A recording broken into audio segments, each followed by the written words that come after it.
প্রিয় কুয়েত প্রবাসী বাংলাদেশি ভাই ও বোনেরা, আসসালামু আলাইকুম। বর্তমানে আমরা সবাই একটি বিশেষ পরিস্থিতির মধ্য দিয়ে যাচ্ছি। কুয়েত সহ পশ্চিম এশিয়ার এই অঞ্চলে চলমান যুদ্ধ পরিস্থিতিতে সময়ে সময়ে সাইরেনের সতর্কতামূলক আওয়াজ এবং ড্রোন ও মিসাইল আক্রমণের মধ্যেও আপনারা যে ইতিবাচক মানসিকতা, ধৈর্য এবং সাহস প্রদর্শন করে চলেছেন তা সত্যিই প্রশংসনীয়। বর্তমান পরিস্থিতিতে আপনাদের নিরাপত্তা এবং কল্যাণ নিশ্চিতের জন্য কুয়েত সরকারের সাথে বাংলাদেশ সরকার যোগাযোগ বজায় রেখে চলেছেন। বাংলাদেশের পররাষ্ট্র ও প্রবাসী কল্যাণ মন্ত্রণালয় থেকে মন্ত্রী ও প্রতিমন্ত্রী মহোদয়গণ কুয়েতস্থ বাংলাদেশ দূতাবাসের সাথে নিয়মিত যোগাযোগ রাখছেন।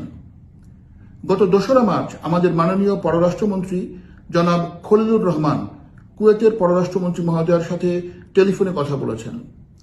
কুয়েতের সার্বভৌমত্ব লঙ্ঘনের ঘটনাগুলিকে বাংলাদেশ সরকার নিন্দা জানিয়েছে। এই কঠিন সময়ে বাংলাদেশ সরকার এবং বাংলাদেশের জনগণ কুয়েত সরকার এবং কুয়েতের জনগণের পাশে আছে, এই বার্তা জানানো হয়েছে। কুয়েতে অবস্থিত বাংলাদেশি সহ সকল প্রবাসীদের নিরাপত্তা নিশ্চিতে কুয়েত সরকার কর্তৃক গৃহীত পদক্ষেপগুলিকে আমরা স্বাগত জানাই এবং তাদের এই প্রচেষ্টার জন্য ধন্যবাদ জ্ঞাপন করি। আমি আপনাদেরকে নিশ্চিত করছি যে বাংলাদেশ সরকার এবং কুয়েতস্থ বাংলাদেশ দূতাবাস আপনাদের নিরাপত্তা ও কল্যাণের প্রতি সর্বোচ্চ গুরুত্ব আরোপ করে।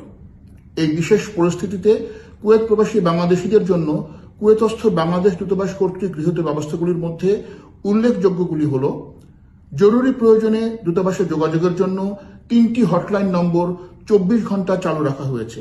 এছাড়া কোনো তথ্য জানার জন্য অথবা যোগাযোগের জন্য একটি ইমেইল অ্যাড্রেসও চালু রাখা হয়েছে।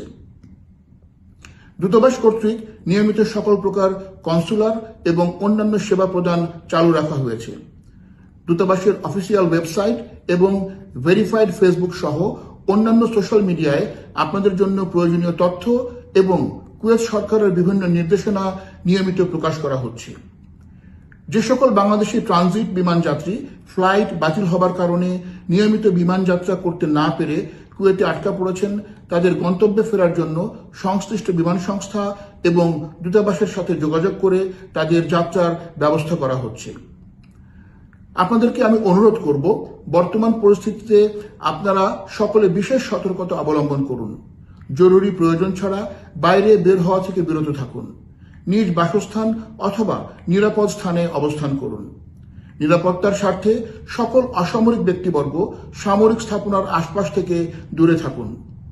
পরিস্থিতি বিবেচনায় নগদ টাকা, কুয়েতের civil ID, health insurance card, mobile phone, power bank, mobile phone charger সবসময় নিজের কাছে রাখুন। বেসরকারি সোশ্যাল মিডিয়া বা অন্যত্র থেকে প্রাপ্ত যাচাইবিহীন তথ্য অথবা গুজবে কান না দিয়ে কুয়েত সরকারের বিবৃতি ও নির্দেশনা মেনে চলুন। বিভিন্ন তথ্য ও নির্দেশনা জানার জন্য কুয়েতস্থ বাংলাদেশ দূতাবাসের সরকারি ওয়েবসাইট এবং ভেরিফাইড ফেসবুক সহ দূতাবাসের অন্যান্য সোশ্যাল মিডিয়ায় প্রতিদিন চোখ রাখুন। কুয়েতের আইনের প্রতি শ্রদ্ধাশীল থাকুন, সর্বদা বাংলাদেশের মর্যাদা রক্ষা করুন। বর্তমান যুদ্ধ পরিস্থিতিতে আকাশে ক্ষেপণাস্ত্র প্রতিহত করার অথবা অন্য যে কোনো যুদ্ধ পরিস্থিতির ছবি বা ভিডিও ধারণ করা থেকে এবং সেগুলি সামাজিক যোগাযোগ মাধ্যমে শেয়ার বা লাইভ করা থেকে বিরত থাকুন। যে কোনো পরিস্থিতিতেই আতঙ্কিত না হয়ে শান্ত থাকুন এবং একে অপরকে সহায়তা করুন। বাংলাদেশ দূতাবাস কুয়েত সর্বদা আপনাদের কল্যাণে নিয়োজিত আছে। জরুরি প্রয়োজনে যে কোনো সময় দূতাবাসের সাথে যোগাযোগ করুন। মহান সৃষ্টিকর্তা আমাদের সকলের সহায় হন। আমিন।